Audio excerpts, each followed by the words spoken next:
Satsang, I don't know what number anymore, 10,562 or whatever it is. I've been giving this Satsang for a long time. Okay, and how was your 2 weeks, everybody? And Aishwarya, how was your weeks? Did you have fun? Did you talk to anyone? Anything interesting happen that you want to share with us?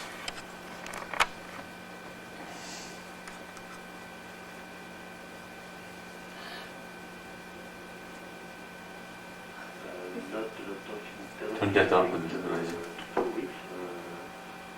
Just Higher?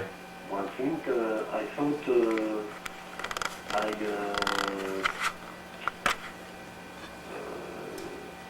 I used to meet you each week. So last week it was not easy for me. I think that's good. We have not to be always together. Is what? Do you understand? Okay, open the channel. We did not quite understand what you were trying to say, Ishwara. Can you put it in other words? And let's see if we can understand it. I think you said it was not easy not to be with you last week. That's what I thought. Yes, to follow the eternal divine path is easier when Maitreya is here. When he is not here, it's a bit more difficult. And this is an endeavor I have to do. Okay, well, that's what I'm trying to establish, and hopefully we one day will, that you guys become self-sufficient and the mission become yours, and you need me less and less. So one day I can just leave this body and go back to the Father and say, Father, I wanted to be with you. All the time. I just don't want to be with you, just when I give satsang, and when I'm talking about, mission. So you guys want to be with me, and I want to be with the Father, and I appreciate that. But that's why Father sometimes pushed me actually when I had that vision of God, that He was lying in the universe, and His body was absolute the universe, and His grace and love was billions of billions more than ever you could experience of love of anyone. I didn't want to come back. I want to stay there. I just didn't want to come back, and I felt I was pushed back to my body. I said, "No, you can't stay there right now. Go back. You have things to do." And I understand. It's nice to be with God and with His grace and hear His words and beauty and how wonderful He is and how He has done all these things and cleans. Actually, I think satsang is a kind of a cleansing process.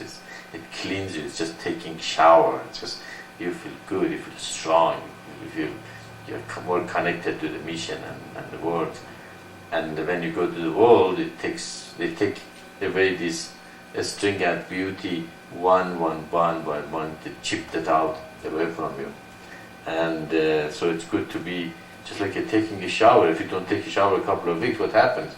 You get very dirty, they start smelling and no good. So that's why I like to see hundreds of thousands of people are giving satsang like this all over the world.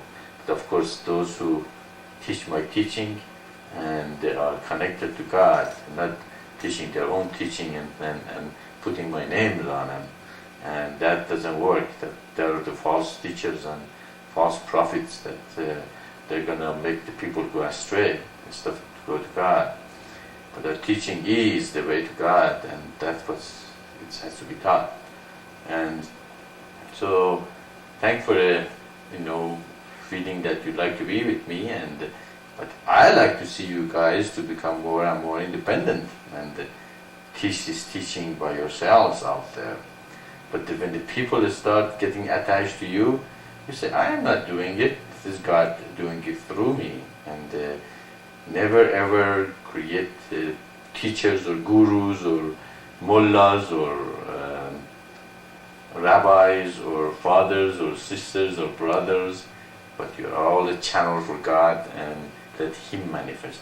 Connect humanity to God. Because if you don't connect humanity to God, what happens? We're going to have religions. Islam, Christianity, Buddhism, Hinduism.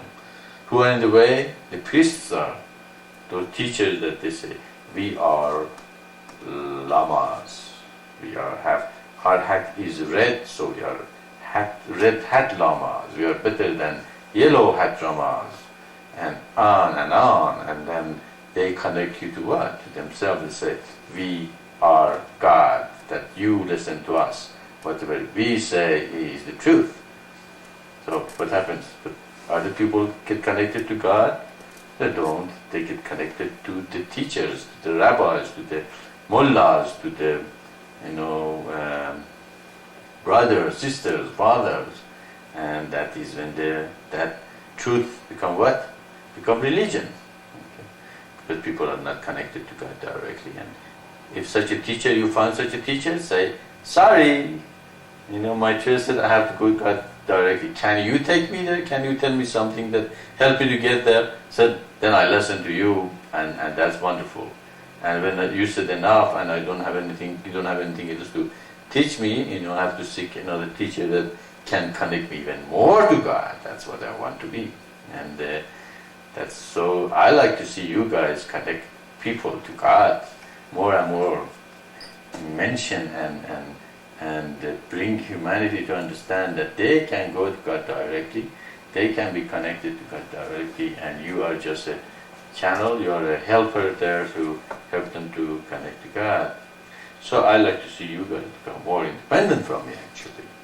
You depend on the God. That doesn't mean that, of course, that we shouldn't do the mission together. The only thing really left, being connected to God and get the mission done together. And that's all really into it, in what we're doing. And but I understand what you're saying. I know satsangs are beautiful.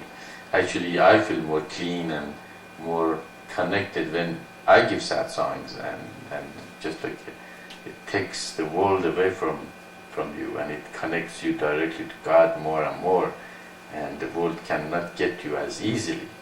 So that's why it said faith comes with the hearing of the word. Okay? And so hearing of the word is satsang. Satsang is something that has to be done. What kind of satsang they are giving out there? Satsang is by this, by that, Hollywood. What kind of the dress this woman was wearing in the Oscar? It was who was the best dressed. By this, and this is the goal of the life, to become like these people that that woman that starved themselves to death just to be in the shape, to fit in their clothes. That they just watch television for half an hour. It's just full of false teachers that they're telling you that is the goal of the life. And that's the kind of a satsang, basically, we can't even call it satsang, mass song probably you should call it. Mass human's mind. Okay? They have to have those television and radio and all those wonderful technology to give satsangs, talk about God, talk about different religions, how they are unified, and create movies about, they used at least once in a while make a movie about Moses or Christ. Of course they make Hollywood still would put a couple of scenes that they like to put in, but still at least it was talking about some great spiritual beings and all that. So we can see we can have to envelope humanity into this kind of a propaganda. Really, propaganda can be given three kinds too. We can propaganda for from ignorant. We can propaganda from passion. Mostly right now is from passion. Or you can propaganda from knowledge.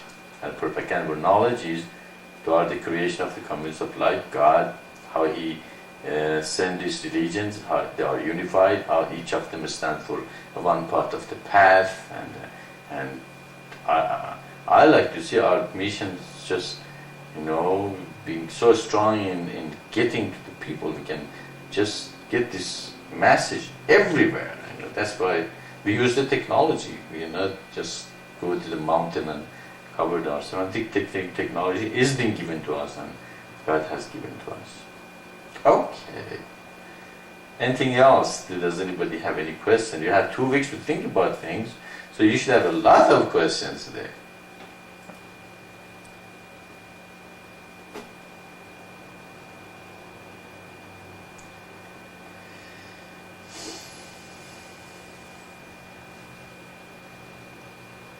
Does you have a question? Maitreya, maybe we can talk about Passover.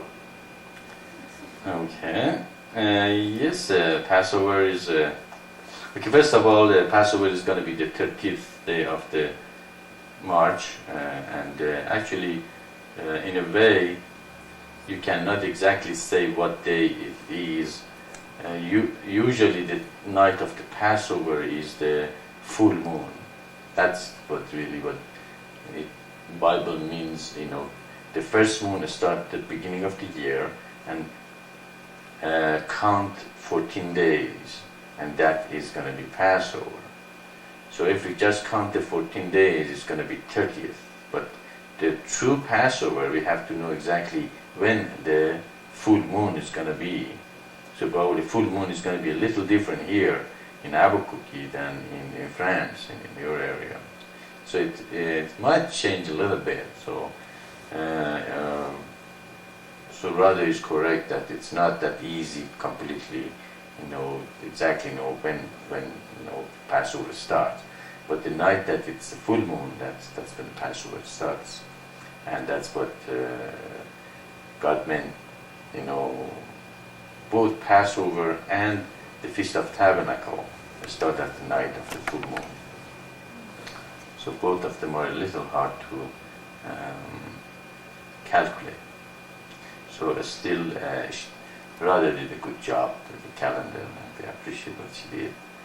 And she did a good job. She had asked if she needs to redo it. I didn't think so. Yeah, well, we probably tell her then when she can come in today, and she doesn't need to do it. No, Okay, it's just yeah. there are a couple of people really following it right now anyway. And even if it's a big crowd, still we could just make an announcement. Everybody would know that it's 30th. It's one day, hop over, and that's all there's into it. It's like a small little thing that you don't want to make a mold, heel out of a mold or anything like that. So, do you have any specific question about Passover, Ishwara?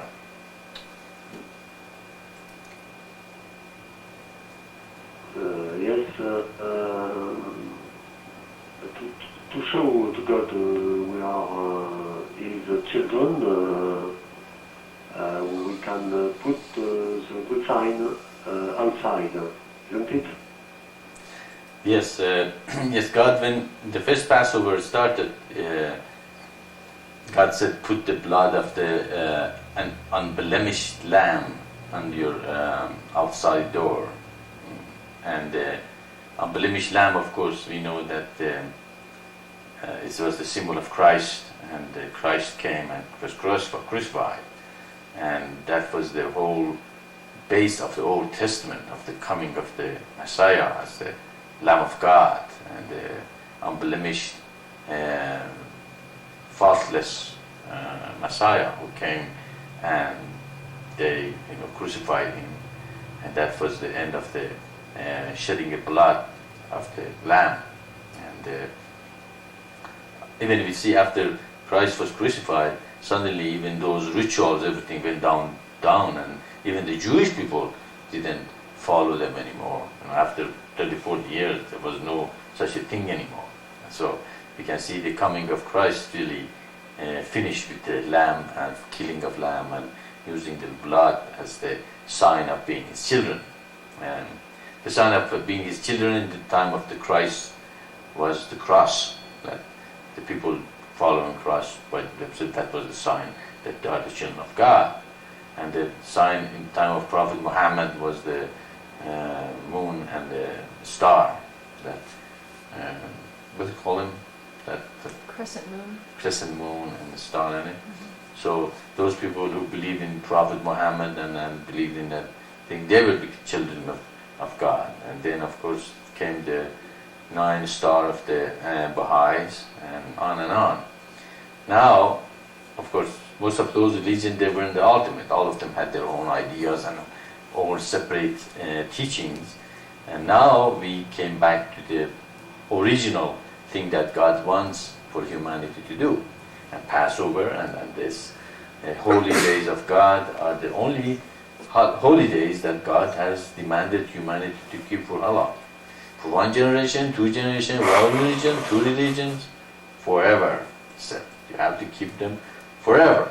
It means there is no limit. It didn't finish when Christ came. It didn't finish when Prophet Muhammad came. It didn't finish when Bob came. They didn't finish the forever. They were just a part of a teaching, a part of his plan. Now we are going to original teaching, original command of keeping these holy days, and one of the holy days is the Passover. It's a day, the 14 days after the first of the year. The first 7 days is the first seal. We meditate, we awaken our spiritual forces, we think, we try to spiritually become closer to God. The second week is we try to be close to the community, create community feelings and environment. And third seal is the time of Christ, right? And exactly it's in third time that we keep the Passover. We pass over the third chakra to the fourth chakra, and we come to the spiritual center of humanity. What's the lower nature? First, second, and third. The first is survival needs, that the solid factor is related to, and as your solid factor come, if we go to the, to the outpost, when we do the bathroom, it's a solid factor.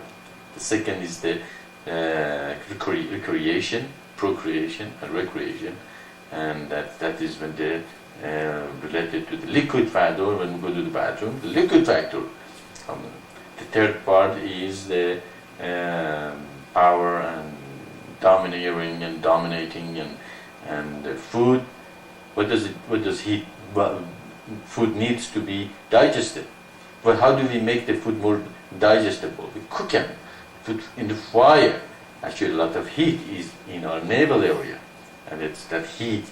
That's why that our stomach is, that it heats up the food and digests it. So these three parts are related to worldly thing, to the lower nature, to human lower nature that we relate to, and it has a lot of tendencies. The first chakra is survival, fear, attachments, desires, and attachments and survival needs, things that make us survive. Second is desire, passion, that's related to the procreation. The third is, political power and domination, and how we can dominate and make other people, to do what they want. And but in fourth chakra is the unconditional love. So it is so important it is. The third period is very important. That's what teaching of Christ is so sharp. It's so wonderfully cuts right through the matter, and he has the mouth with a two-edged sword. When he gives the teaching, it just cuts through you. Okay? And it's very, a lot of people love Christ because his teaching is so wonderful. It just destroys the lower nature and takes you to the higher self. And then, so that's why exactly that with Passover is also, it's a third chapter. It's overcoming the lower nature and going to your higher self. And so in the night of the Passover, this is the 14th day after the first moon, which is usually, as I said, it's going to be the full moon. We start getting out of our lower nature. And what makes us to fall into our lower nature? Sin makes us to fall. When we lie, what happens? We lie to cover the first lie. And then we lie again to cover the first and the second and the third and the fourth. After lying is not that bad anyway.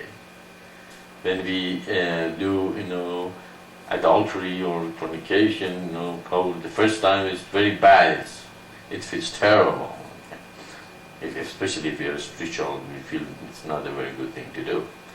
But the third time, the fourth time, the fifth time, some people become even their profession to fornicate or adult, and they become prostitute, or it loses its desensitization. That's what I talked about many times.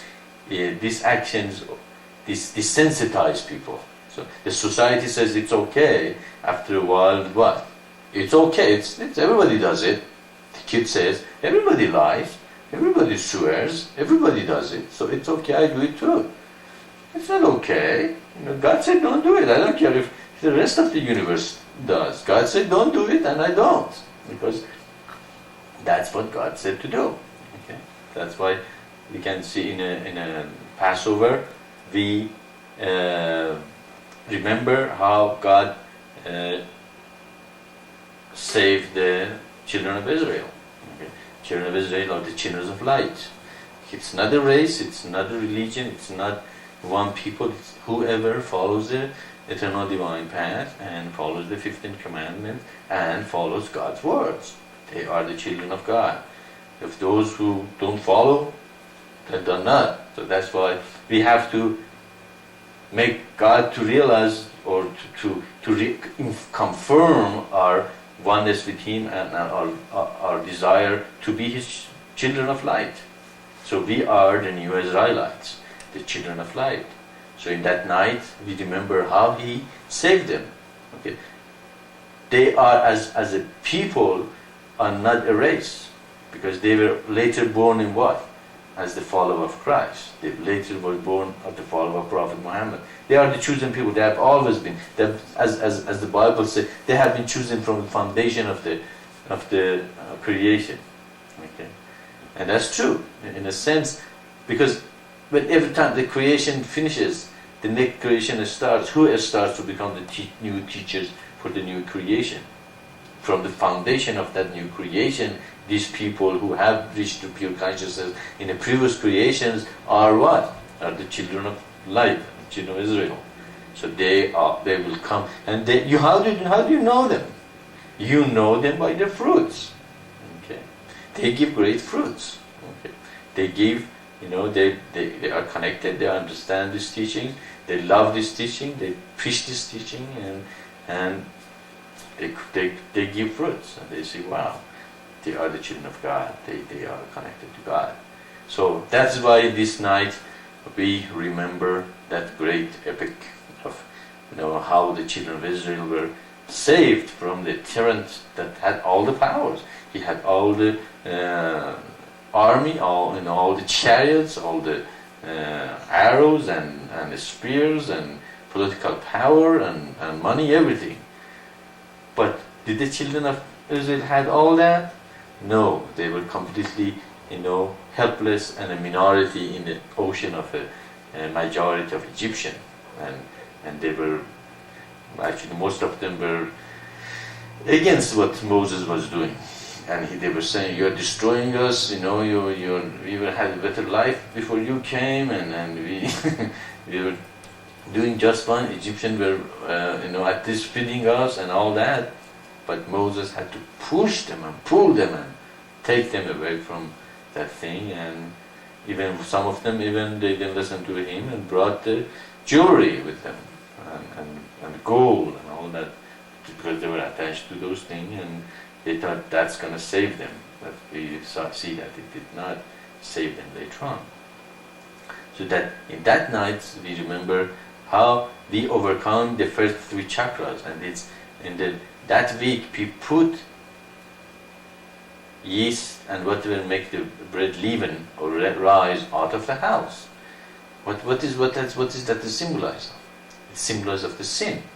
But as we said, when you lie first, you have to lie again and lie again. You become a liar after all. It just accumulates itself. Okay. When you do whatever God says, don't do it. If you do it, it just accumulates. After a while, you don't feel God anymore, and you say, "What happened? I used to feel God. It's not there because it's accumulated, and you become disconnected, and you start blaming people or me or the mission or the teaching or God for your problem, but it has nothing to do with us. You can yourself. That's why, it's important to know thyself is to know God. I can just point a way, but you have to walk it. You have to know it. It doesn't say, I will make you know yourself. It says, know thyself. You do it. Okay. It never says, I will do it for you. Does anywhere in that sentence it say, I will make you know yourself? Well, maybe I can show you, a couple of things to help you out, but you have to do it. And a person who doesn't know himself or herself has a long, long way to go to God. Okay, because you will do things that it seems okay, but it's not okay because you don't know yourself. You do not have overcome your lower nature, and you do things that shows that you don't know yourself. And one of the things is control and being able to to control your desires and lower nature.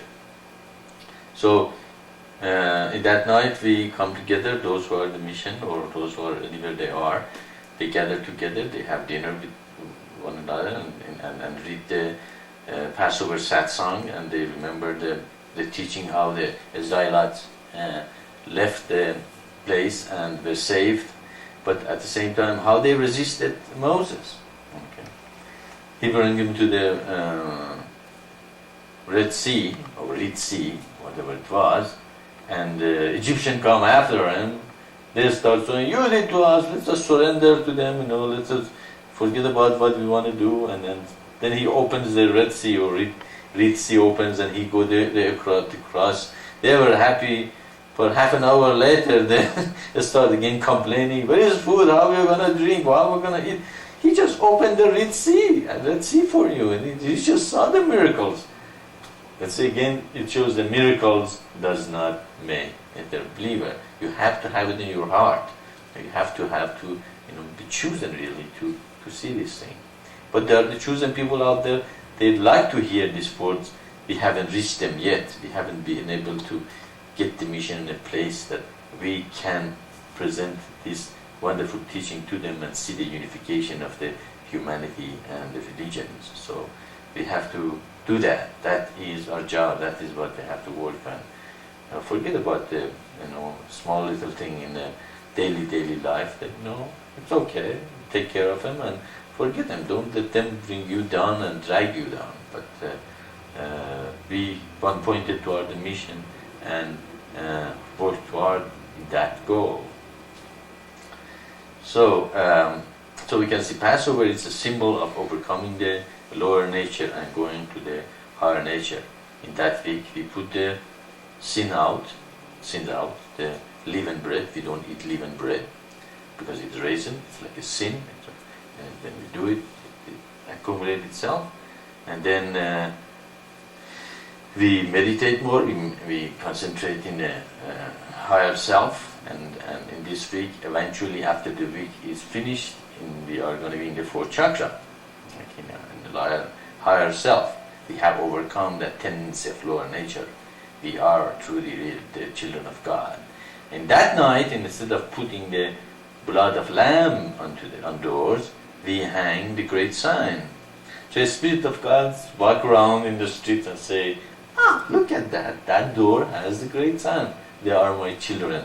He blesses them for the year. And that is a kind of a cleansing also for that week of the community. Community become blessed and graced in that week for the rest of the year.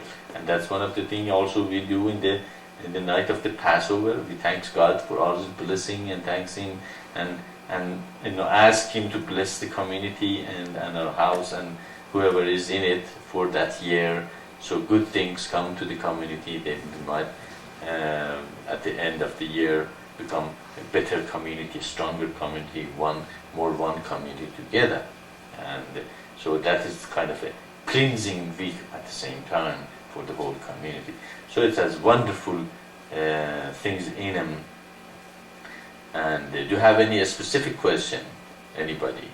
For Ishvara? Was Radha here too? Just got in? She heard some of it. Okay. Is it open or is there they can talk? Am I talking? No. Okay, open the channel. Okay, hello Radha, how are you doing? How was your 2 weeks? Did you have a good 2 weeks or any problem or any good things happen? Any new things happen that you want to share? By the way, we were talking about the Passover and we were talking about the time of it, which is the 30th of this month. And I was explaining that really it is not the counting of the 14 days after the first day, but it's the first day is the first moon and the Passover is in the full moon. Usually it's 14 days, but sometimes 13. So it's not very easy to know exactly what time it is. So how are you doing? You go ahead. I'll stop talking. Shalom to all of you. I am well. I had 2 very busy weeks at work, but now it's all right, I think, and I will have a small holiday for the feast of Easter. No, not Easter. Easter. I think. And A small I will holiday take for 6 Easter. days of Holiday. rest, and it will be nice, and everything is okay. She'll have a time to rest. That's good. Okay, that's good to hear that eventually you get over the hump of 2 weeks of the hard work. So like if you're a good worker, you hard work very hard, and other people have to take the slack of the lazy people that they don't want to put as much effort into things. You have here the same situation with Saraji in her work. She's a very good worker, so she takes to work long hours sometimes, but we let her rest once in a while. Okay, does anybody has any specific question about the Sabbath or any other question?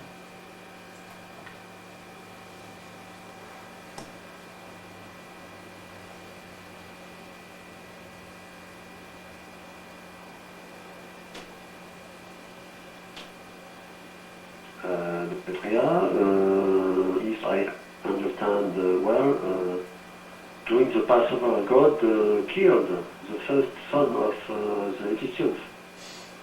It seems to be a bit hard. Yeah, in the time that we live in, it sounds pretty hard because they have, it's kind of we have become too soft sometimes in this thing, and also sometimes we do not understand, what's happening, and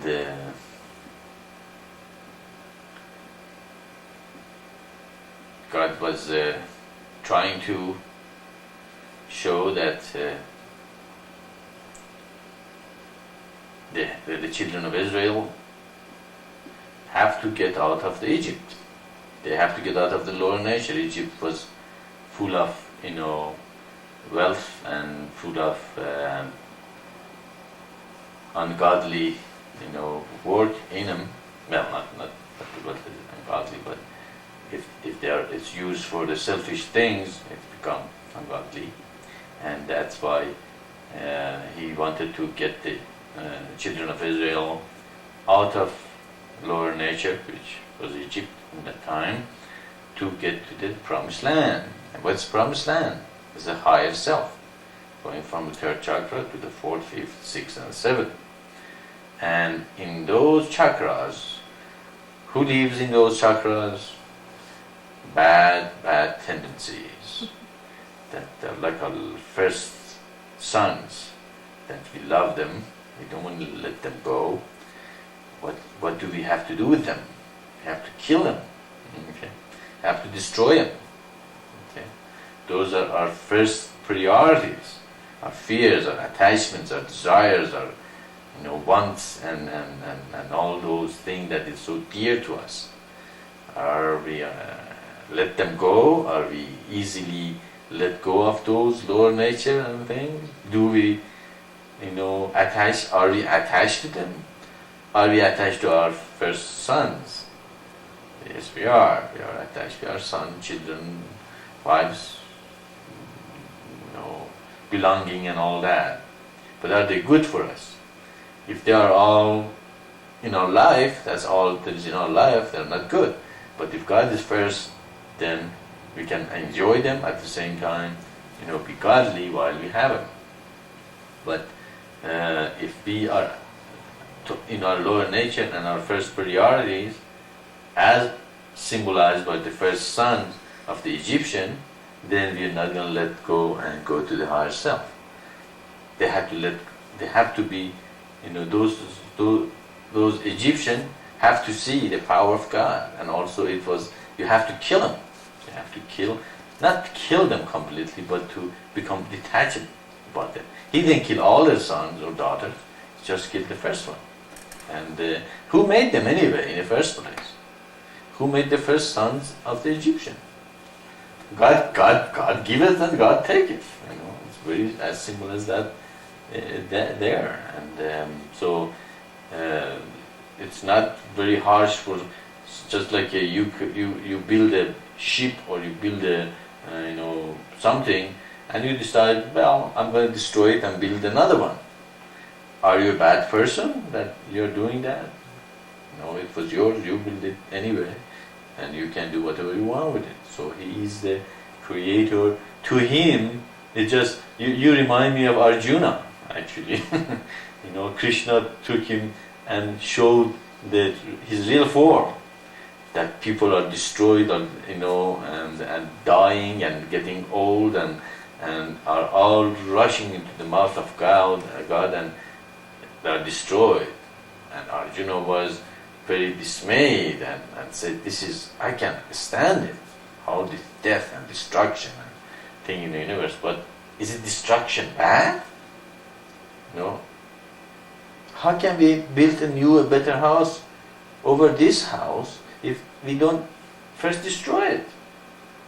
You have to destroy old, you have to destroy bad, you have to destroy unholy, to make it holy. And that's what God did. He destroyed the children. What happened? Did they let the children of Israel go after that? Yes, they did, because they weren't attached to the first sons anymore. They weren't attached to the lower natures anymore.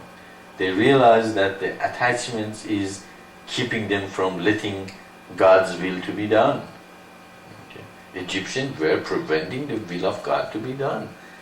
Were they attached to the first children, the son? Yes, they were.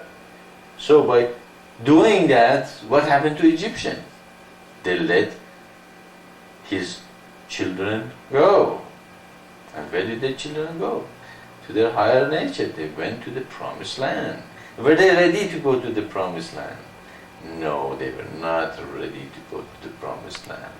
That's why they made a lot of mistakes. Even after they left Egypt and they were in the way of the promised land, they were not pure enough that completely overcome the lower nature to be able to make it.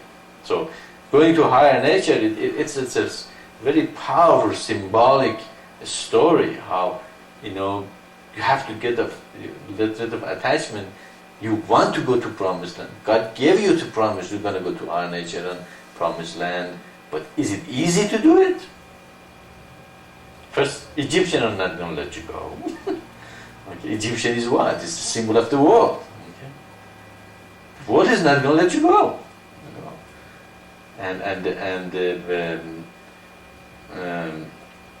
What's the head of the Egypt called? And the Pharaoh, the Pharaoh of the world are going to try to pull you down and keep you where they had you before. They were their slave. As we again talked very many times, that there are creatures in every person, in the crevices and in dark places, and they leave and come out and make us do things that are not holy, are not good. How do we get rid of them? Again, know thyself by meditation. See what you do, what's the pattern of your life is, what happens to you. If there's a pattern in everybody's life, you know, they do the same mistakes over and over and over and over. And they suddenly says, no, I'm not happy here in this in this place. I'll go somewhere else. I will be happy. Are they? Or will they? They go somewhere else. They make the same mistakes over and over and over, and they say, the whole humanity, the whole places are no good. I said, look, what you need to do is to put your bundle down and open it and see what junk into it, that you take it with you anytime you move from one place to another place. That is the problem, not the place, you know. Is that knowing thyself? Yeah, it is knowing thyself. To look the bundle that we have created, psychological, emotional, the desires, attachments, and open them up and look at them. Okay? Look at them squarely. You have to be a very brave person. If you take were the Israelis brave? Were Moses brave? Yes, he was. He had to stand up to the face of whom? Pharaoh, the most powerful, you know, king on the earth in that time, and tell, let my people go. To have to tell that creatures in you, let me go to higher nature. I don't want to listen to you, you know, to my lower nature and this thing. How do you do it? You look at this bundle, you look at these desires, attachment, keep them in the light. Don't let them go, don't fall back. That's why, you know, we teach you have to be strong physically, mentally, and spiritually. Physically, you have to exercise, get your body in a good shape, so spirit can come. Then intellectually, you have to meditate, read, understand, you know, educate yourself in all levels, intellectually, emotionally, spiritually. It's a battle. It's a war. That's why brave people only take such a, you know, challenge to know thyself. Is it easy? How many long ago they said know thyself? How many people know themselves? It's been here on earth. Everybody quoted, to know thyself is to know God. Even those who quote it sometimes, most of the time, they don't know themselves. Okay. So we can see that the killing of the children, first sons of the Egyptian, was a symbol of killing your attachment, desires, letting the children go, letting your lower self to go to the higher self. Okay, and also, who was Christ? He was his first begotten son, wasn't it? He was his first son. Did they kill his first son? Yes, they did. You see, you can exactly see. Did they suffer because their sons were killed? Yes, they did. They also killed the first sons of the Jews. The Pharaoh killed all the first sons of the Jews, so they wouldn't get That's right. Good point. Very good point. Kyosho said not only first son of the Jew. I think they killed all the sons. Maybe you're right. It was the first son because they were expecting the Messiah. That's right. Exactly. Actually, that's a good point. That also they were waiting for the Savior come from the first son of the Jewish woman, and Pharaoh told them to kill all the first born Jewish sons. Later on, even in the time of Christ, they killed anybody who was 2 years or younger. Was that cruel? You see, we can see that is also was cruel also, and we blame God for what He did, but we don't blame those people for what they did. So we can see again, you know, God is not just. It's His. He created them. Okay. When He destroys something, is nothing something external like us. Something is destroyed out there. No, He's destroying something within Himself. Like a disease. Do we kill the disease? Do we kill the germs in our body? Don't we take the antibiotics? When the antibiotics have, you know, sit and start talking about it, they say, this Maitreya is not good. He takes antibiotic and destroys us. But is it good for me? Yes, it's good for the God's body because those antibiotics might come to in the next condition a better people, a better thing in the universe. So we can see that it is much more expanded and more complicated than we see in a one single tunnel vision and blame God for being cruel, and He's not. How do we know who they were anyway, these people, these first sons that He killed? Where they had a lot of karmas in previous lifetimes, that they had to pay for it anyway? You see, the justice of God can be very easily seen when we know there is incarnation and law of karma. Maybe they needed to be dead anyway and suffer, but He creates the situation in such a way that at the same time some other benefits comes out of it. Okay, so it is symbolic. It's a symbolic of our lower natures, our desires, our first priority of life, which to us seems so important, and we don't want to let them go, and we're attached to them. That's why we're not going to go into the higher nature, to the promised land. So it was important. They have to be killed and go. If they were supposed to be dead anyway because they had high, karmas in the previous lifetimes, so why not put it in such a situation that they suffer for what they did, at the same time get the benefit of putting such a wonderful, symbolic, historic thing for humanity, and now we're talking about it and we understand it much deeper level what God was doing. See, God's mind is so expanded, you have to experience it once. If you experience it, then you see He sees everything at the same time and does everything justly. Okay? He's not unjust. That's one thing I'm very, very sure about it. He's not cruel. He's not those things that a lot of people relate Him to it. He's not cruel. He's very just, and justice eventually happened. That's why He created the law of karma or incarnation. Because He's just. He wants the justice to be done. Is he doing this to punish us? Did He create the law of karma and reincarnation so He enjoys to make us suffer for what we did in previous lifetime? No. They are there for us to learn our lessons. When we learn our lesson, does He forgive the rest of it? Yes, He does. Okay. So it's really, again, it's for our own good, not for His, for enjoyment or something that make Him, tyrants or enjoying, make the humanity suffer. You have to see this thing clearly, okay, that vision. That's how the whole setup is to guide us to our higher self. Okay. The whole creation is created for this purpose. Okay. And we have to set our life in such a way that we are going to and also see this expanded vision of God, that how He works, not blame Him for our inability to see the whole picture and see, oh wow, He knows what is He doing, and He wasn't cruel at all. And so God is not cruel. If you ever come to across something and say God is cruel, think twice. Remember my words. God is not cruel. God is just. So if something happened that it sounds cruel to us, we have to expand our consciousness. We have to be able to see why it is happening. Okay. Of course, as we said, we have to create the kingdom of heaven on earth. We have to bring the justice on earth. Okay. There are sometimes the cruelty is happening.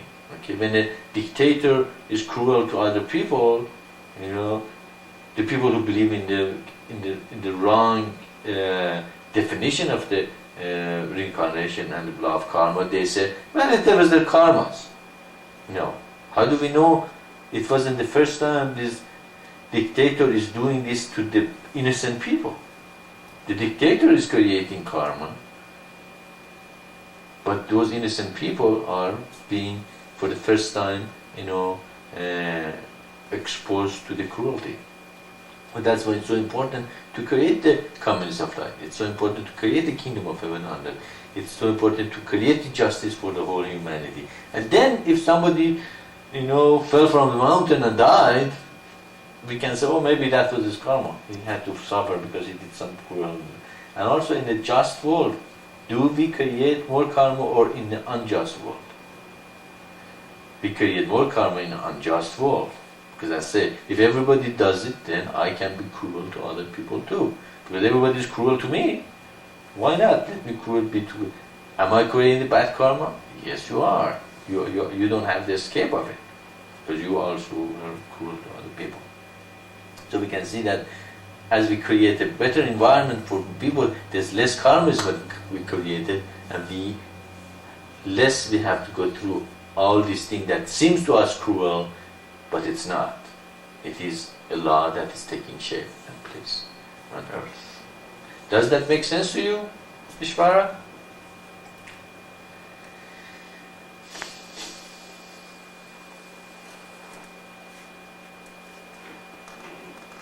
Yes, like that. It's what? Does Yes. it? So,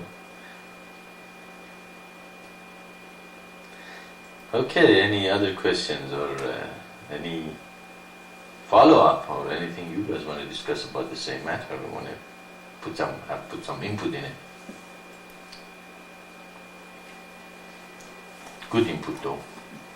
God input.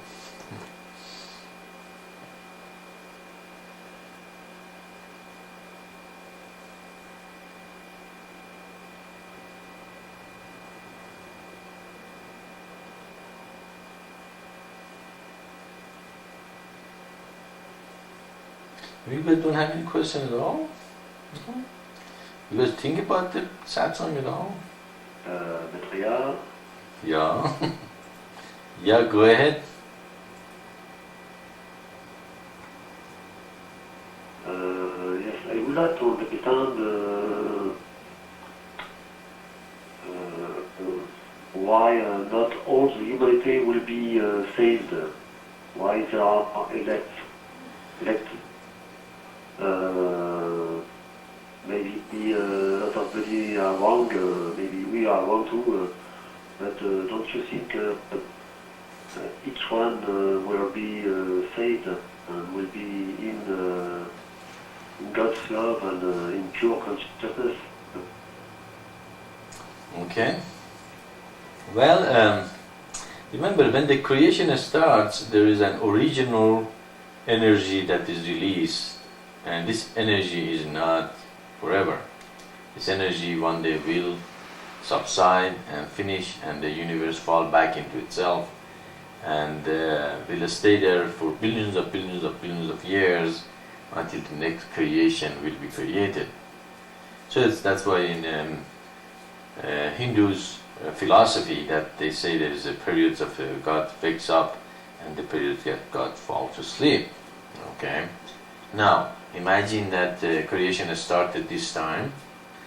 Oh, they say there have been 5 previous creation, so there's 6 or the 7th creation, if that's true, or whatever, it doesn't matter. But imagine there have been creations before. In the first creation, some reached pure consciousness and became the Son of God, and the creation finished. And what happened to the rest of the people who didn't reach pure consciousness in that creation? They stayed where they were for billions of years in a not very good state, which they call hell. And then next creation started. There was the original energy that starts the creation, and that energy is used to create the creation and go through the whatever we go, and eventually, the teaching comes and the great sign is revealed, and humanity create communities of light, and eventually a lot of people reach pure consciousness, and that creation finishes. It's still, if not everybody reaches to pure consciousness, therefore they are not saved. So what do they have to do? They have to wait for another creation. That's why in Buddhism it says it is so rare to have a human body. It is so fortunate to to have the human body, and you should not misuse it. You should have taken advantages this time to reach what? To higher consciousness and to nirvana, depends where. So it's so precious to have this body. There are millions of billions of billions of billions of souls out there. Unit consciousnesses, they do want to have this body, and they do not have. There is not enough body to go around. Okay. So you have that opportunity to have this body, to be here, and you waste it on what? Accumulating wealth, desiring, chasing, your little wants and craving and through physiological and safety needs and power and all that. What happens? You die. Did you reach pure consciousness in this lifetime? No, you missed it. Did you reach the pure consciousness next time and next time and next time? Well, the creation finishes, the energy is finished, creation have to fold. Where are you? You haven't reached to the pure consciousness. But every creation is created. At the end of the creation, do we have more souls who reach pure consciousness or less? More. So, what do we have? Each person who reaches pure consciousness in the next lifetime is going to be what?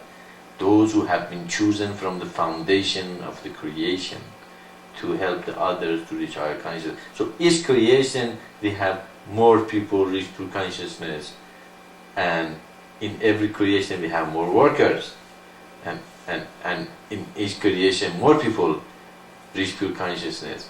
And when we reach the critical mass, we have a lot of teachers, a lot of wonderful souls who come and will help the rest of the universe to reach pure consciousness. That's why in our teaching says what? Even in a reminder said, we helped all reach the whole universe to reach pure consciousness. We don't believe that the whole universe is going to go to hell, and there are going to be souls that are not going to be saved. But there are souls that are not going to be saved for a long time. And that, you see, just imagine this atom, or even consciousness of one unit being is even smaller than atom, because atom is itself is a creation. That unit consciousness really is so insignificant that you cannot even weight it in a creation. That's why some people used to weight the person who is alive, and when they die, they thought if they lose weight, therefore soul left them. Okay, so they used to weight the person just before the death, and then weight them after the death, and they didn't see any difference in the weight. Of course not, because soul is so weightless, so small. Unit consciousness is so small in that it cannot be weighted. So they said they concluded therefore there is no soul, because the weight didn't change. Okay. Now imagine how many unit, if it is so small and it doesn't have so little weight, how many of them in the universe? As I said, atom still is the creation. The soul is even smaller than atom. It's smaller than quarks and quarks. Okay, quarks and all those things atom are made of those. Soul is even smaller than those. Okay, and now how many atoms are in the universe?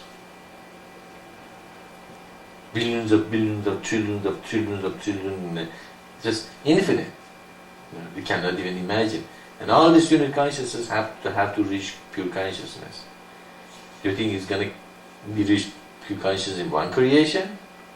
2, 3, 10, 100, 1,000, million? So we can see that not in every creation everybody will reach pure consciousness. Not everybody will be the elect, the saved ones. Okay. We will try. And we try to make them to reach pure consciousness. Would they listen? We have only 4 billion people on earth. How many people are willing to listen to God and come together, bring the justice to humanity, create the communism of light, get over their boundaries, attachments and political attachment and the race attachment, the gender attachment, language attachment, emotional attachment, mental attachment, physical attachments, physical desires. You see, there is so many obstacles for even 4 billion people to come together. Will all the 4 billion people willing to create the communities of lights and the creation on earth? Probably not. But we don't need 4 billion people.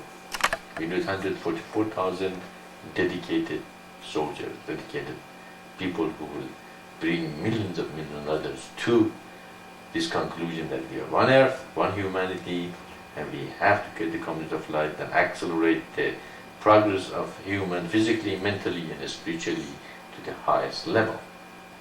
So we can see that bringing humanity to realize the goal of the life is to become divine, and that is the highest goal to achieve. It is not an easy job, and not everybody will come to that conclusion. And when the creation starts folding back, many of them are not in pure consciousness and they are not safe. But they eventually will. As we said, we try to. That's why in next creation, do you think our job is going to be finished in this creation or in this lifetime?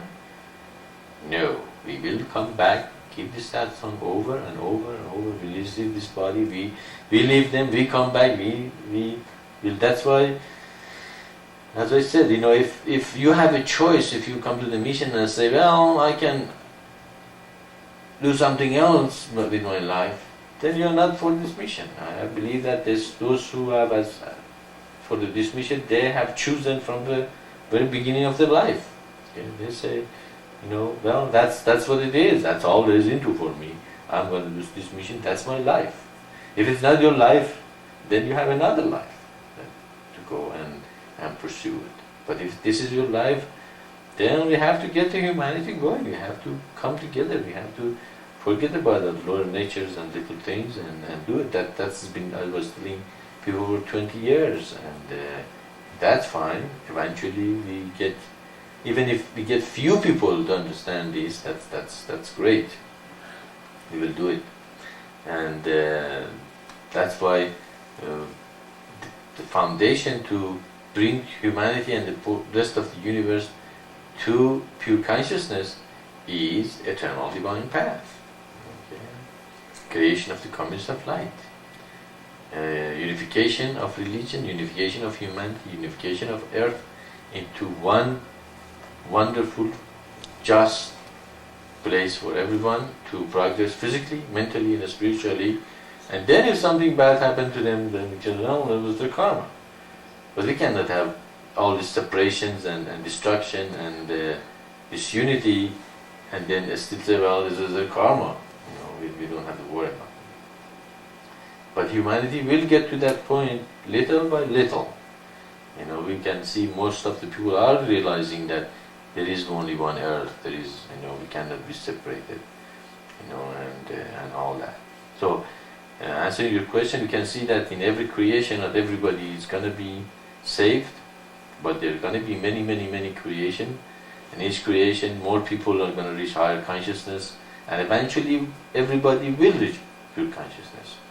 But pure consciousness means to follow the laws, to follow the eternal divine path, to create communities of light, become a center for wonderful environment for the people to live in, feel safe, and become one with each other.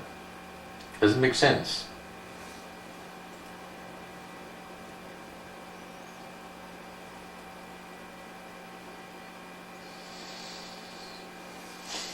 Apparently it doesn't make sense. A great sense, Maitreya. Okay, thanks. Open the. Thanks, Ishvara. But if doesn't make sense, or if you have any follow-up or you don't want to agree with me, that's great. I'd like to, to discuss something in a deeper level. If you see something that, or anybody like to, bring it that doesn't make sense. But it makes sense. I understand. It makes sense because, that's how God said. God said not everybody is going to be saved in every lifetime. He said he's going to be bundled and put into the lake of the fire. It sounds cruel, but what happened? The creation is finished and they're not saved.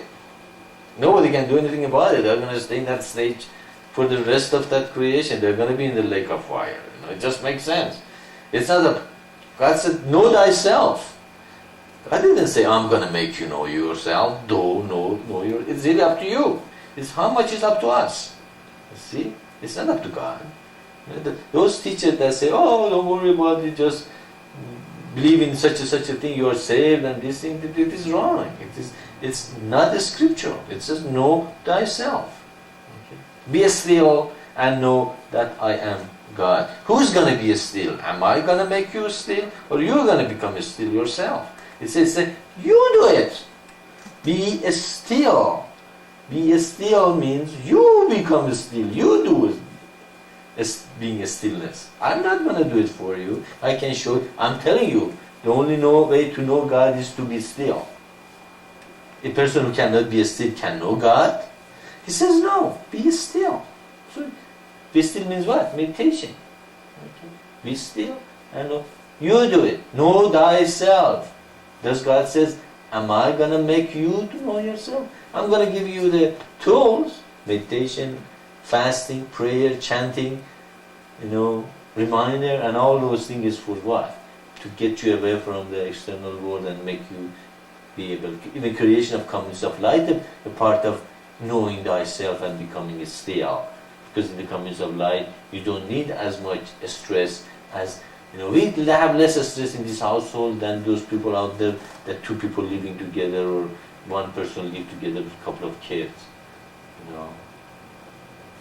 Because we share things together and we have less stressful life. We do not have to worry about, even if the community become bigger, that stress even become less and less. Okay?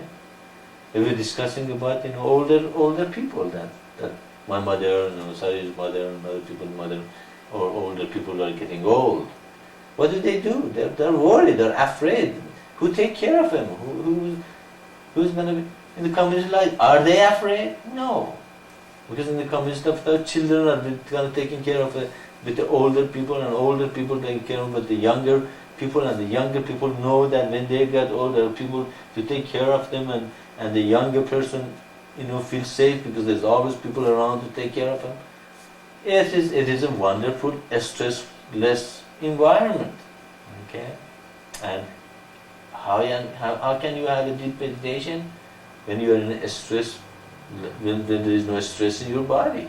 If you are stressed, if you close your eyes and say, oh, what about who's going to take care of me when I'm old? Are you thinking about God? No, you're not. So we can see that we have to create a community of love. We have to do those things. Who's going to do it? He says, you do it. Okay? It's not going to do it for us. I'm not going to do it for you. I'm showing the way. I'm showing this is the way to do it. Okay? But you have to be committed. You have to do work. You have to come. You have to join. You have to do. We have to come together and create a community, or create a community wherever you are. And make the humanity see this is good for them. Okay? This is better for them. We have created technology. We have harnessed the power of energy. Are we having time to enjoy them? Are we using them for a better life for humanity? Or is it becoming more stressful for us? Because everybody wants to have a car, a television, a computer, anything that it's there. In order to have all those things, you have to become very rich. In order to become rich, you have either to work very hard, or stumble all over the other people, or cheat and steal and take advantage of other people so you can have all those things. What has created out there? Everybody after their own interest. It has created such a disunity between humanity, and it's going to get worse and worse. Okay? It is getting worse.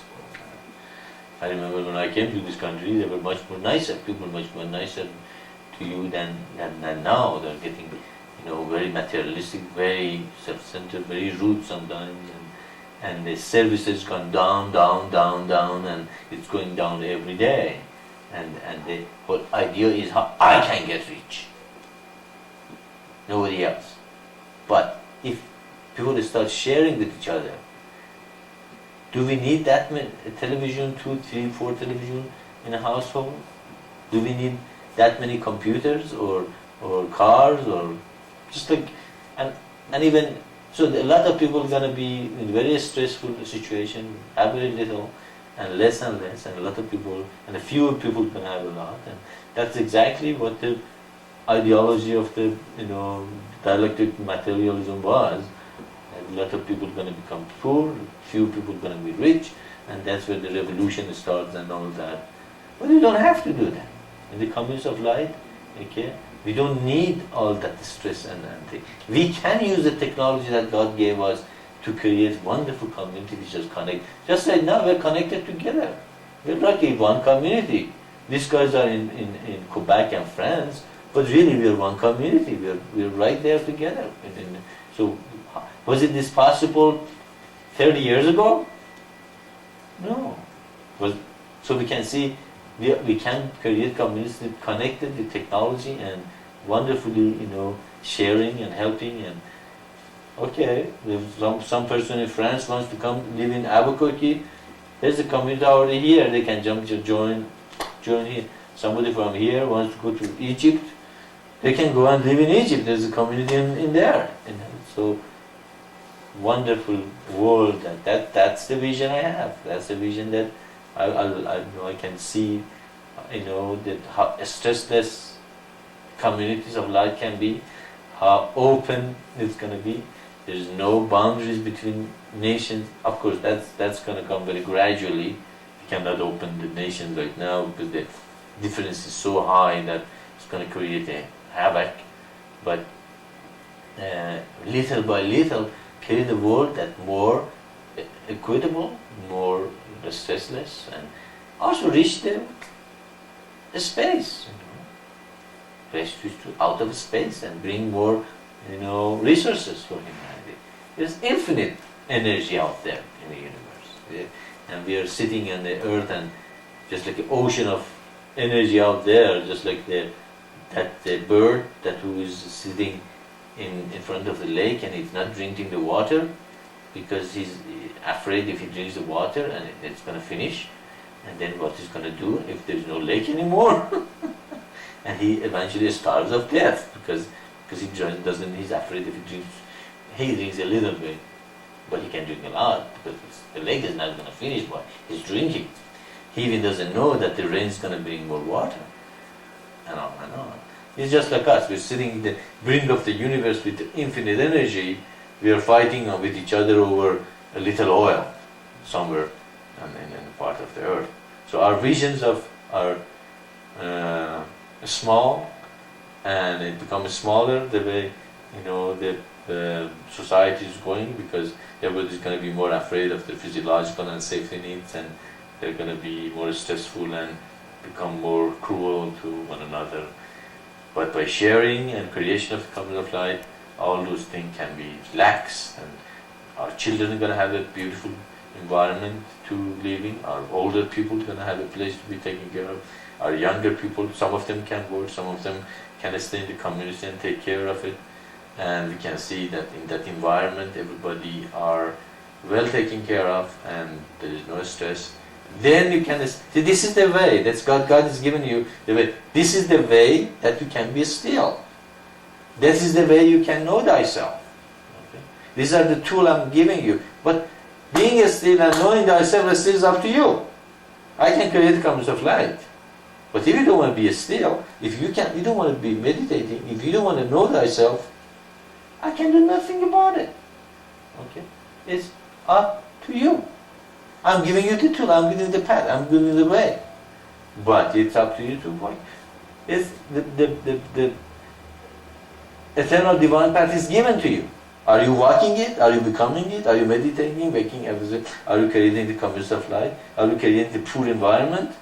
There is no tension on purity in it, in this community. Are you working on it? Are you seeing if you're bringing an impurity into community or your life? It's up to you to do it. It's up to you to meditate and see what kind of impurity you might bring to your own life and to the community. Okay, so we can see God says, "Know thyself." You know yourself. Of course, we give satsang. It cleans you. It's a wonderful thing to hear the word of God. But eventually, that cleansing should stay much longer. It should not just stay a couple of hours. It should not stay 2 days. It should not stay 3 days. It should stay at this couple of weeks. Okay, anything else anybody has to bring up? If you're feeling tired or falling asleep, you can stand up and move a little bit around and give yourself a little room so don't fall asleep.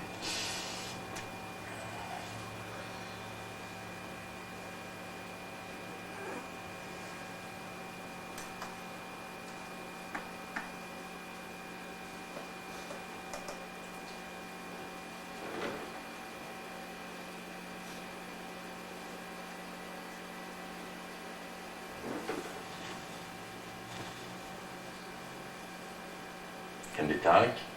Maisie? Yes, it's okay. Oh.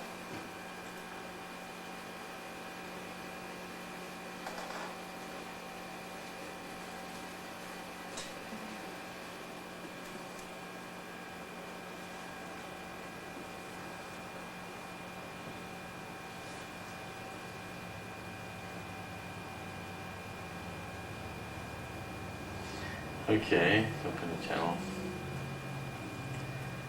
Okay, well, I hope this all makes sense, and these are the truth. They're really the truth that is revealed here with us and here for us.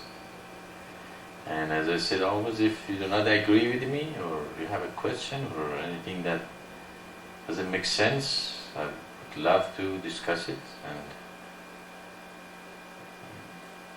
actually, I'd like to get some feedback once in a while. Because anything I say, you guys say, yes, yes, it makes sense. So if you say, but it do make sense, I think. And, so if, again, do you have anything to add to this? Go ahead.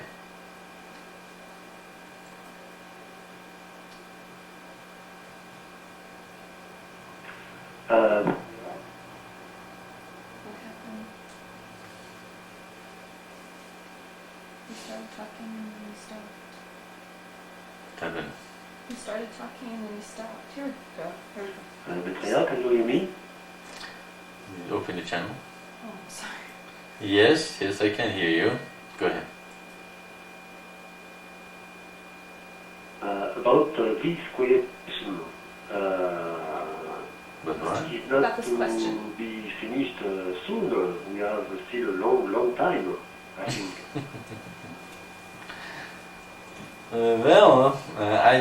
When I give satsang, I don't put a time on them. Whenever the time comes that I have nothing else to add to it, that's the time it finishes. But you're saying we have half an hour, is that what you're saying? So I have to keep saying, going? I think he's talking about the creation. Let's see what he says.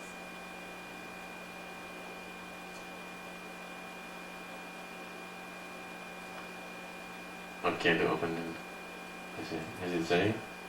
Okay, well, did you mean that we have a long time in the satsang or in the creation?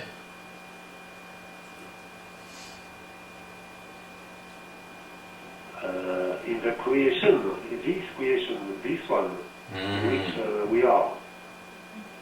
Okay, I see what you mean. Okay.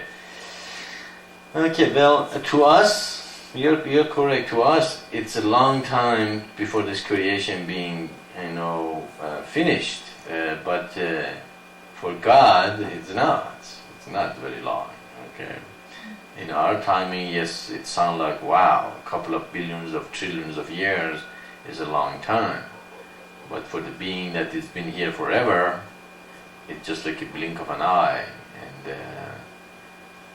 And the number of the unit consciousnesses that that in the universe is overwhelming too. There's many, many billions of billions of billions of trillions of them out there. So you are correct. Actually, as I said many times, our work not only will not be finished on Earth after we are done with Earth or get the Earth going in the next incarnation. We might be born in different solar systems or different, Earth or beings in different places, and we still will be preaching the comings of light and eternal divine path. It's just it is principles not only work on Earth, it works anywhere in the universe. It's a universal principle that we have to spread in the whole universe, and our work is going to be a long, long time work. So brace yourselves for a long time of coming back and hearing satsangs and doing the will of God and eternal divine path and the creation. But at the end, still most of the creation will not reach pure consciousness in this creation, and we need other creation to come, and each of them help to bring unit consciousnesses to the higher consciousness.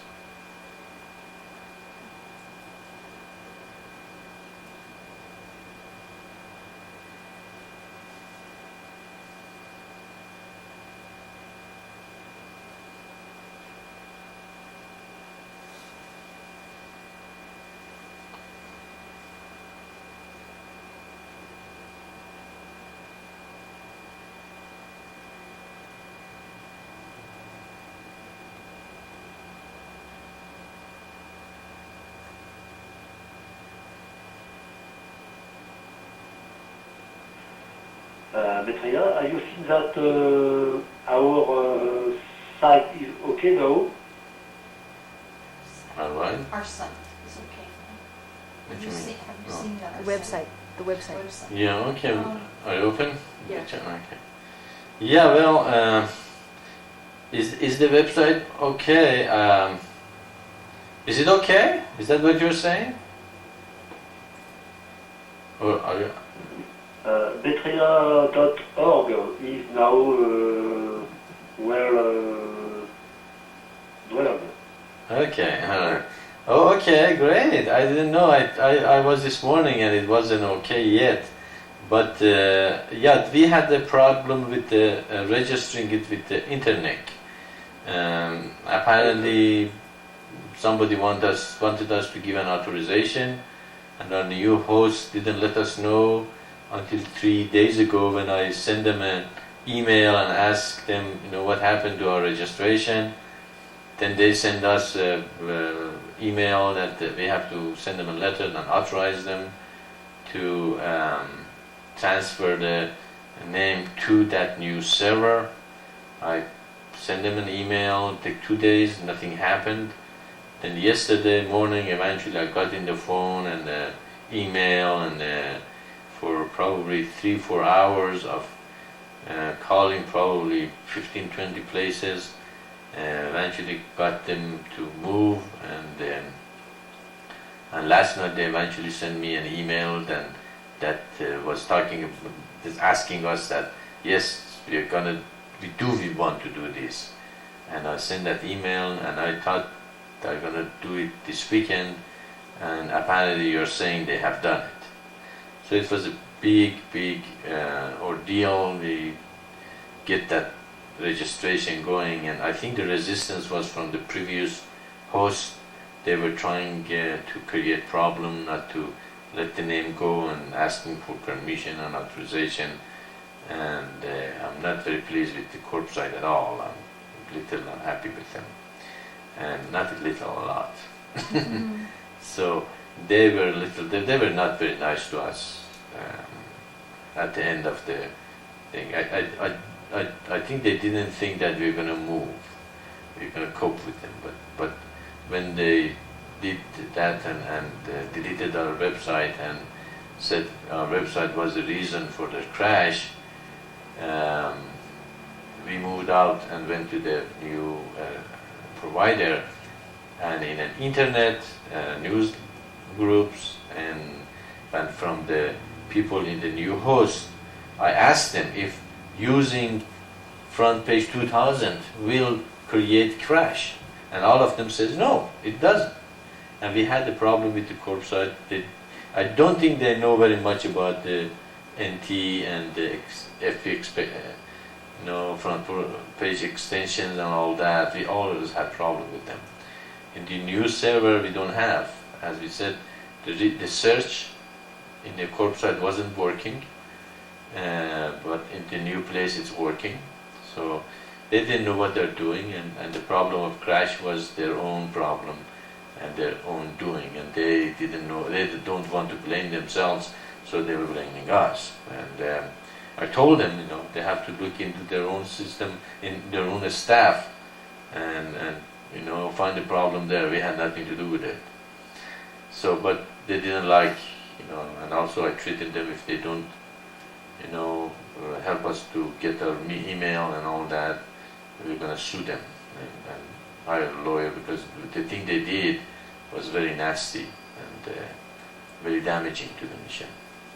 For what? But I'm glad it's okay. That's great. So you can see the Maitreya org now.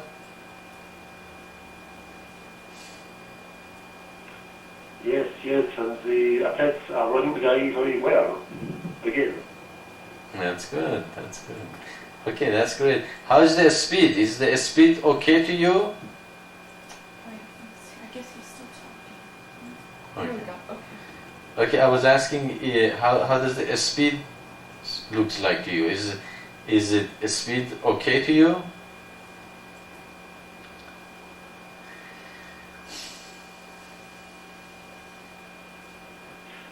Yes, I was saying that all the athletes are running very, very well now. Very good. All right, that's great. That's great to hear that.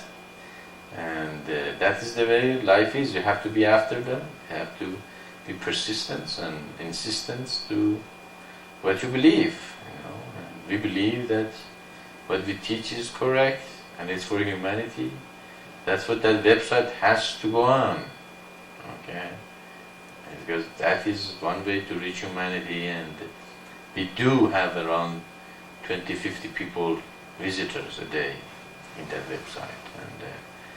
And actually I received an email from a very old friend of mine when I was in Ananda Marga, and he found us and sent us an email, and he was one of the first people I met in Ananda Marga.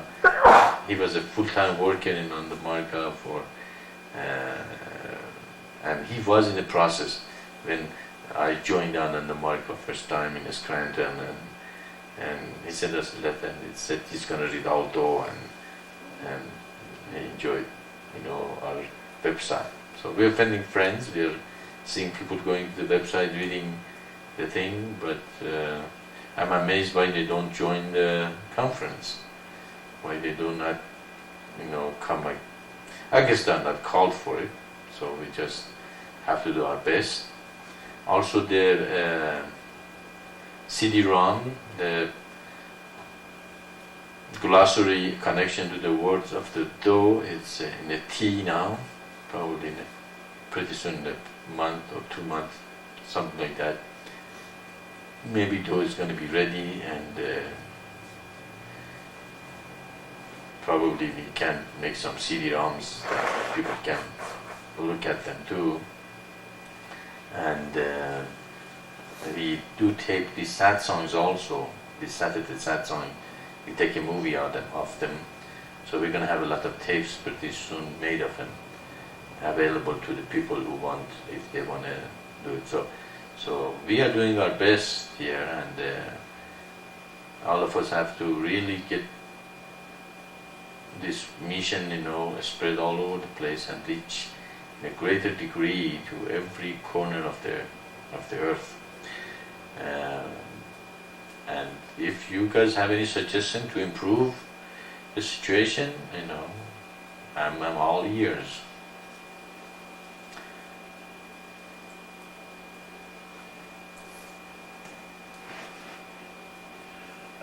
Maitreya, maybe it is possible that you send us a part of your work to see if we have ideas to give to you to improve it. Yeah, I appreciate your offer.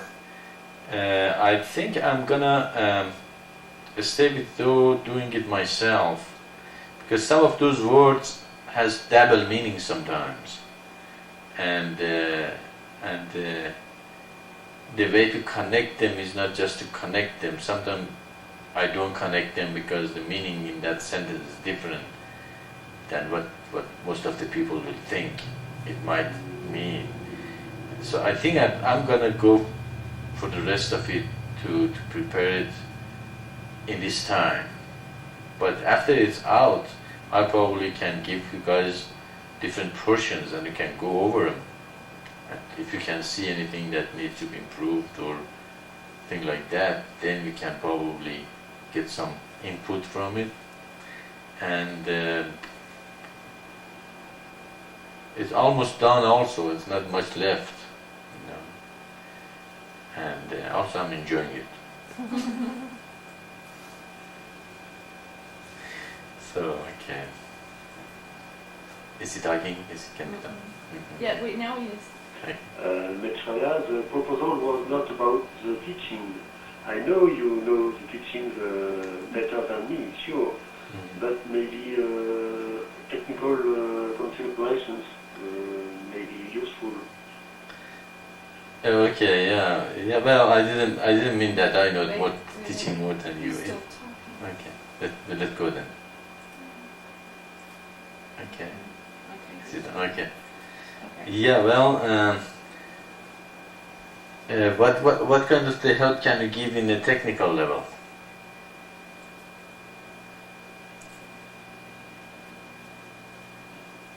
About organization for orders and something like that, to do it like our website, I don't know, things like that.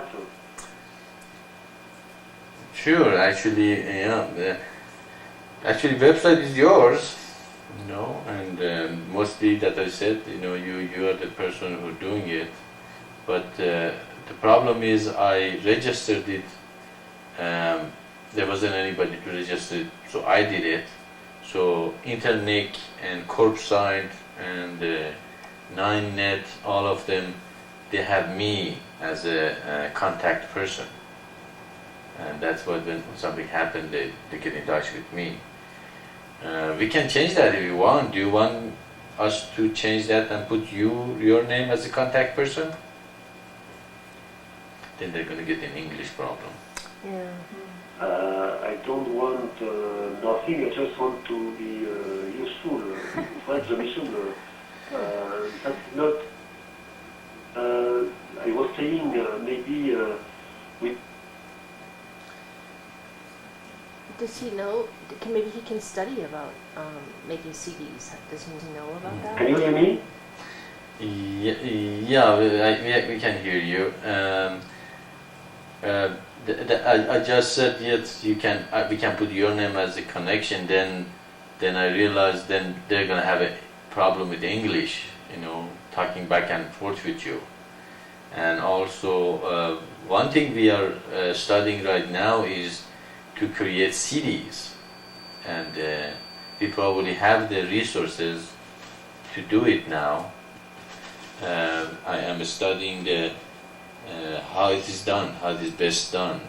Should we do it ourselves? Should we give it to someone else to do it? What is cheaper? What's the better way to do it? If we want to do it ourselves, what's available? I know you can do it in they sell CD-ROM writers around a couple $100, but I don't think those are professional thing. We need a standalone CD-ROM maker that really doesn't need computer to connect to, just duplicate the CD-ROM.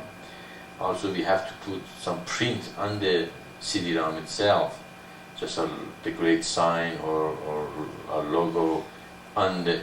Actually, it fits very well because Gate-Sun is round and at CD-ROM is round, so we can just put the Gate-Sun right in the middle of the on the CD-ROM. Of course, there's some writing has to go. I'm thinking to call it our rep on a CD. So this is some thoughts that I'm working on it. If you guys want to work on those things and give me some input, that's fine. That would be great.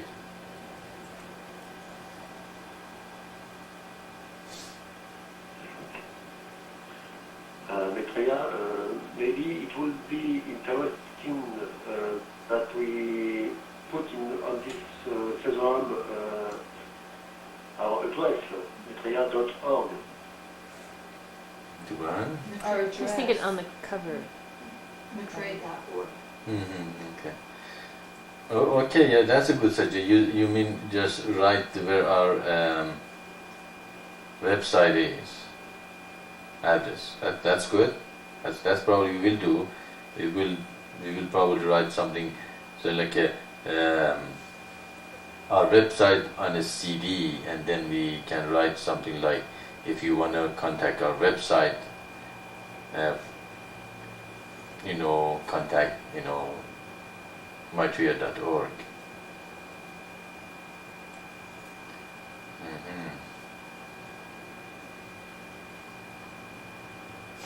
Maitreya, maybe we can put on this CD-ROM sound too. Songs? Sound. Okay, we can put what songs, or we couldn't understand that part. We put sound what? Sound. We can put Arion, Srion. Oh, we will.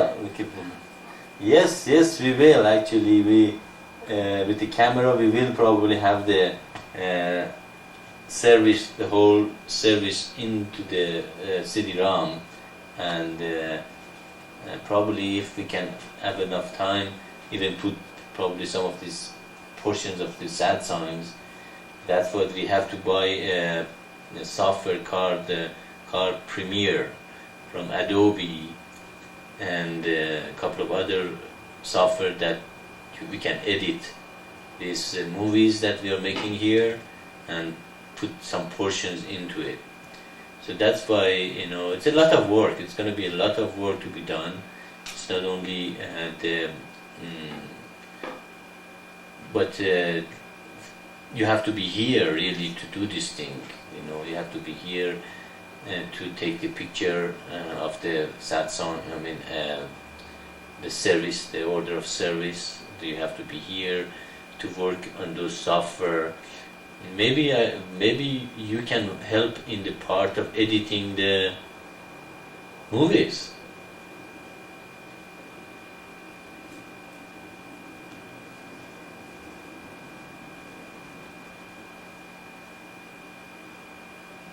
Maybe, Maitreya, maybe. I don't know very well how to edit movies, but I can try to find something about that. Okay. Do you have Microsoft coming to France and give some seminars there for you? Okay.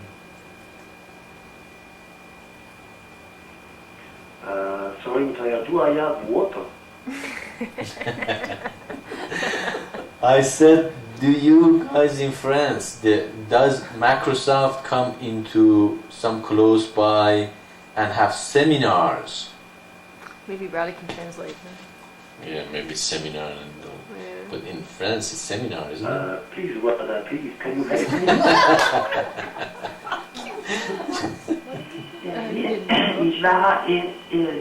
C'est le Maitreya se demande si en français Microsoft fait des séminaires en français. Séminaire, que tu peux proposer. Séminaire. Yes, but too much expensive. Okay, all right. Okay, they have some free seminars that if you go to the Microsoft and become an insider, you just sign in and you become an insider. Actually, they send you even a shirt T-shirt. that it says insiders. So if you become an insider, then they have free seminars that they bring over to the city close by, and you can there and attend. And the last time I attend is about using their software to create clip for the movies for your websites. Okay, that is why they give me the software to do it, but of course it's a demo, it's not the real thing. But they, in those seminars, it teaches you exactly how to use those movies, edit them, and make them very presentable into the websites. And if you join the insider in the website, go to Microsoft and search for insiders or whatever, or just become a part of their group, you would be invited to go to some of the seminars, not all of them. Some of them, you're right, they're very expensive. And those who they charge, you usually become a technical support for your area. So after that, you can sell your services to other people. So I'm not talking about those. I'm talking about the free seminars, and they send you an email and invite you to go to the seminars, those free ones. So if you want to go there, you can learn a lot, and and especially this part is they're really working on editing their movies and putting in the website and things like that. I think they're coming with a fantastic thing that we can really use for the mission.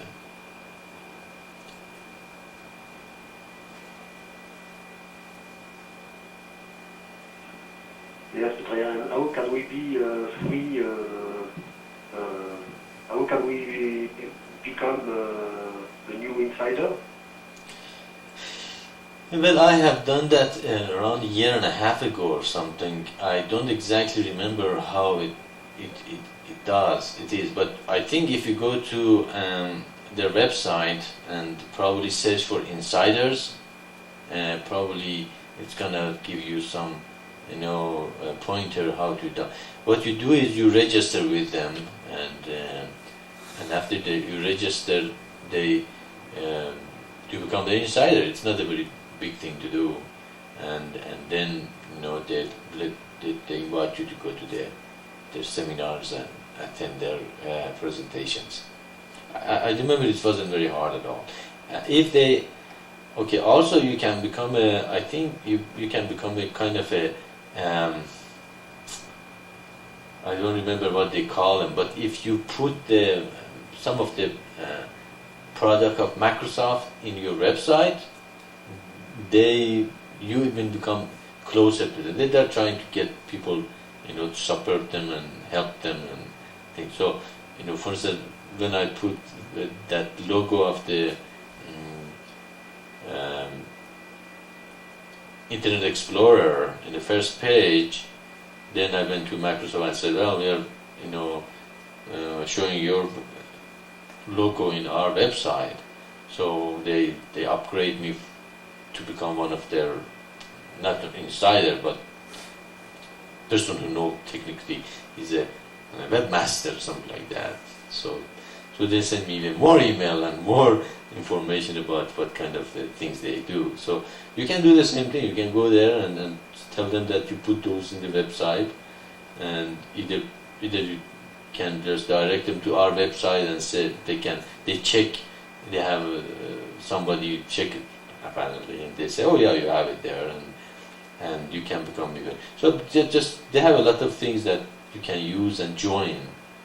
And as the more you join, the more they send you email and tell you what they're doing, what's the latest news, and what kind of a software and hardware they are supporting and working. So after a while you become very familiar with their programs, and so like the other people, they're doing most of the things anyway, and you have no escape but using their program. But they are getting to support other people. For example, in the last seminar, everybody was surprised that they were talking about this Premiere from Adobe, and they were showing it to everybody. It is not what they are making. So kind of this lawsuit from the Justice Department has had some effect on them. They're not completely doing everything themselves anymore. That's bringing some of the people in. So, and there are a couple of software also they have which helps the Premiere even farther. And if we have to, if you can do it, we probably Mission can buy your softwares and send you a copy that you can also use and see if you can, and also have some information how to use them too. I can send it to you.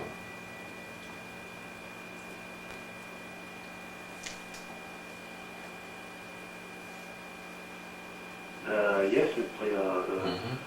Okay. About Microsoft, you know, there are a lot of problems by now. What do you think about Linux? I don't know how you say that in English. Linux, in French we say Linux, which is another operating system which is completely free, which is made by all the scientific community. It seems to be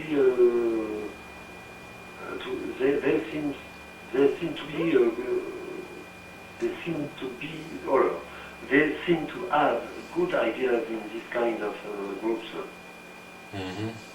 Yeah, I have people call it Linux, Links, something like that. Couple of way of saying it in English. The last time I heard was from Izzy's friend's father, Jonathan's father. He called it Linux. It is Thailandese accent, of course, but it is very good program. Apparently, it has a lot of power. It's very stable. Actually, I did buy a copy of it for $5 somewhere, and in the internet. And I have 5.1, but I have no idea how to install it. I tried a couple of times unsuccessfully. And actually, Jonathan's father is supposed to come and help me to install it. He works in the Sandia lab here, and he's an engineer, and he says it's wonderful system, and he's supposed to come but the thing is, you have to know the software, and it's not as easy to use as the Windows.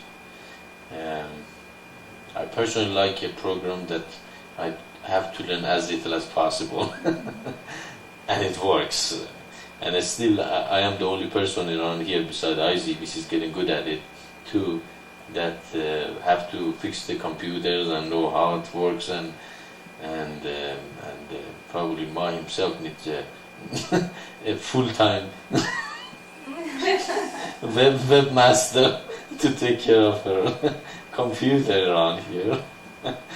But I don't want to get to something that I have to really work hard to learn and start all over. But I encourage you if you want to learn. But I will gonna play with it. I'm gonna let the Jonathan's father to install it for us, and probably I'm gonna play with it. But I will stay with the Windows until Linux become really easy to use. I know they have a GUI interface for it. I think it's called what's it called? I forgot. Windows, not Windows. Anyway, I know it's a GUI interface, but still you have to learn another OS, and I've heard it's really, even now it's only hackers and people they know computers work for them. But have you ever played with them, with the Linux or Linux or Linux? No, but I know Unix. I learned at school Unix. It's a kind of. It's very similar. Linux is a kind of Unix, you know. Today it's a bit hard to use it, but in 1 or 2 years or 3 years, there will be sure graphic interface.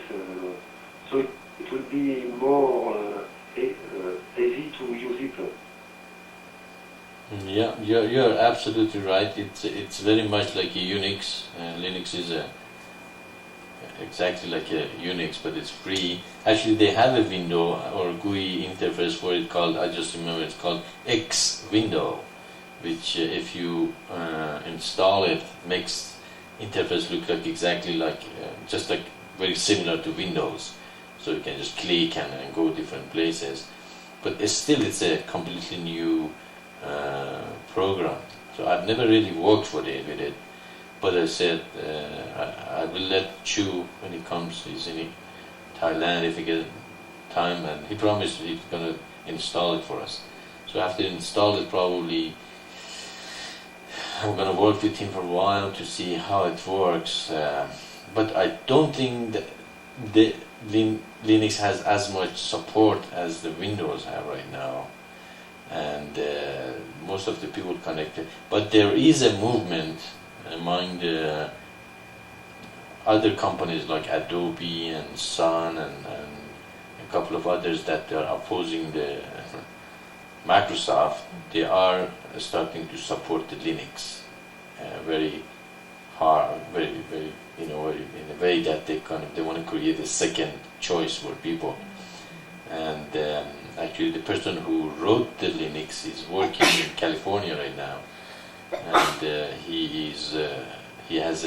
they are working in a program that's very secret. Nobody knows what they're doing. Actually, even the Windows has been, I've heard, the Windows always open and bolted and blacked out, so nobody can hear what these people are doing inside. It sounds like a couple of years from now, the whole, this technology gonna just explode to the whole earth. And but one thing I've heard about Linux is very stable. It never crashes on a computer. Once you can leave a computer on for months at a time, and you do never have to reboot. That's one of the things I'm very attracted to, because if it's that stable, it really helps us. Because Windows, you have to reboot it at least a couple of times a day. So, but that's great. Yeah, I'm looking into it, and I encourage you too. If you want to look into it, that's great. If you find someone if you know how to install it, that's great. Go install it. We even might, exchange ideas back and forth. If you find it that it's easier to work, it's stable, it's better. Anything better for the mission and what we're doing, I'm for it. I always strive to make things better.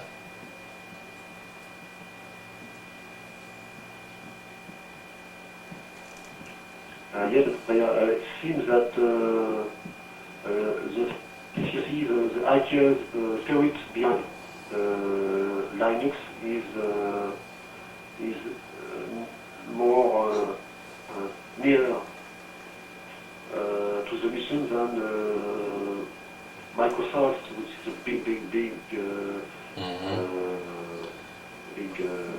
industry. The philosophy seems near ours. Don't you think so? What is that? The theory of it seems more like our beliefs rather than Okay, Microsoft is a big corporation. And that is great. We don't have to spend that much money that we're spending for the Microsoft. If they just come up with a new upgrade every year, and you have to spend a bunch of bundle of money to upgrade. and Linux, if you know how to do it, you don't. It's free, and everybody's supporting it, and that would be great. The only reason I'm using Windows because it's cheap, it's easier to use. And I'm not really a hacker or really a big computer knower. And if I have time, I can spend it for better things than playing with computers. And That's the only reason we're using, Microsoft. But I do not want to spend, couple of more years again to learn another software, because we spent a lot of time to learn CPM. Do you remember? With Saraji, and then after CPM we spent time to learn Macintosh for a while, and then we spent time to learn DOS, and then Windows. Of course, the most useful program I found was Windows, because it was supported. It has a lot of software for it. That's another thing. You go to Linux. How about the conferencing? How do we know how to conference? And there's so much support there. I can just go to the test room with the window and ask people in the test room how to do the conferencing, and in 10 minutes they tell me how to do it. That's it. Even if I don't know, somebody's there to say, okay, I help you. It's just like setting up the conference room. I didn't do it. It's a person in the test room. He's offered to set it for us, and it's done.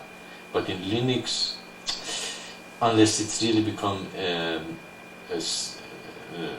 program that a lot of people know about it, a lot of people are supporting it, and it's easy to get help and it's easy to set up and go on with it, probably it is not there yet. At least not for me. It's not there. But if we get there, I agree with you. It's free. It is supported. But I have a feeling if it gets a place that a lot of people are going to use it, it's going to become commercial.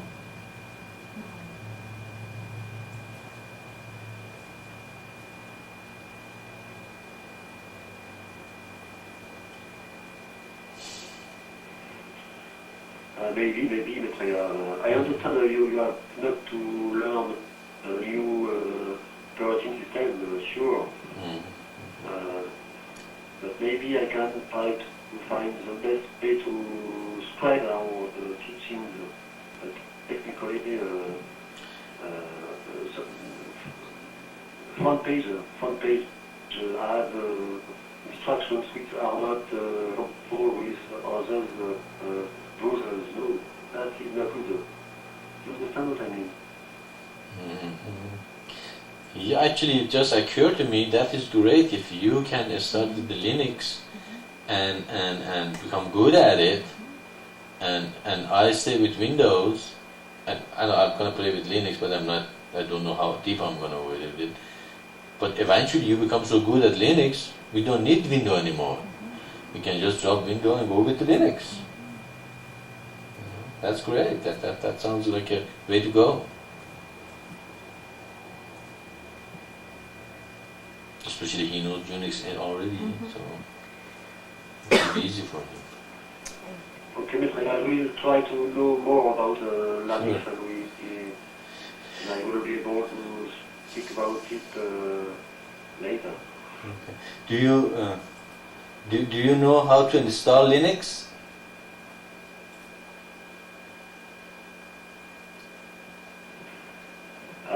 No, I have no Linux now, but I learned Unix when I was at school. I'm sure it's not very difficult. Sure. Yes. Let go. If you want, I can send. He's still trying to talk. Okay. It's not open. Okay. Let's try again. Hello. There we go. Okay. Okay. Well, if you want, I can send the Linux that I have to you, and you can try it. It's 5.1. I think the latest 5.2. I don't know if it's out or not. But if you want 1.1, I can send it to you.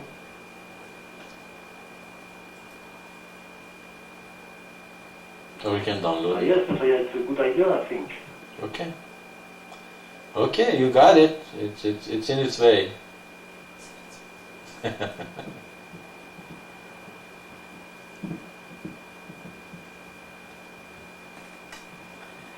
Sorry, can you repeat? I said it is in a way. We're gonna send it to you maybe today or tomorrow. Not today, but tomorrow probably. We're gonna send the Linux to you. Linux to you.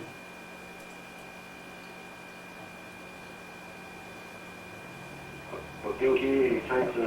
You know my new address, I think. And No, then his you. new address. His new address. Maybe he could email it to Okay, you. yeah, all Can right. he email it to you? Okay, why don't you email it to me? Just email it to us, and we use that one.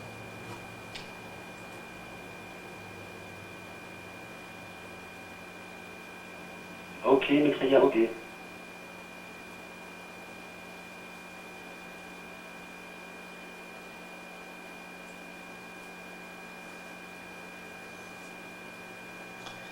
Okay.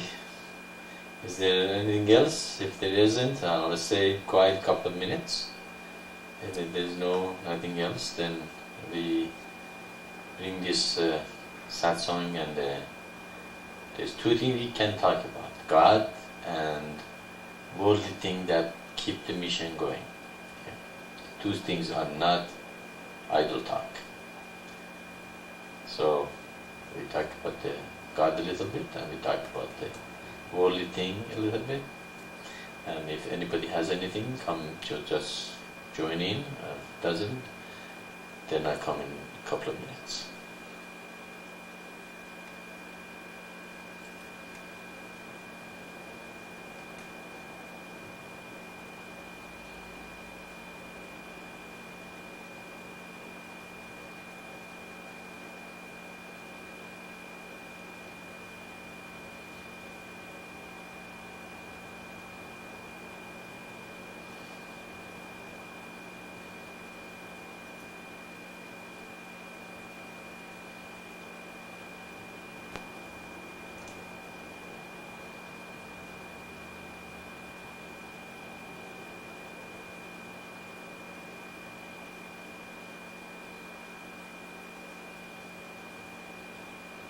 And His blessing and grace be one with Him.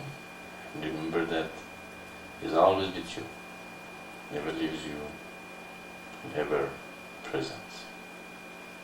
We talk to you next week.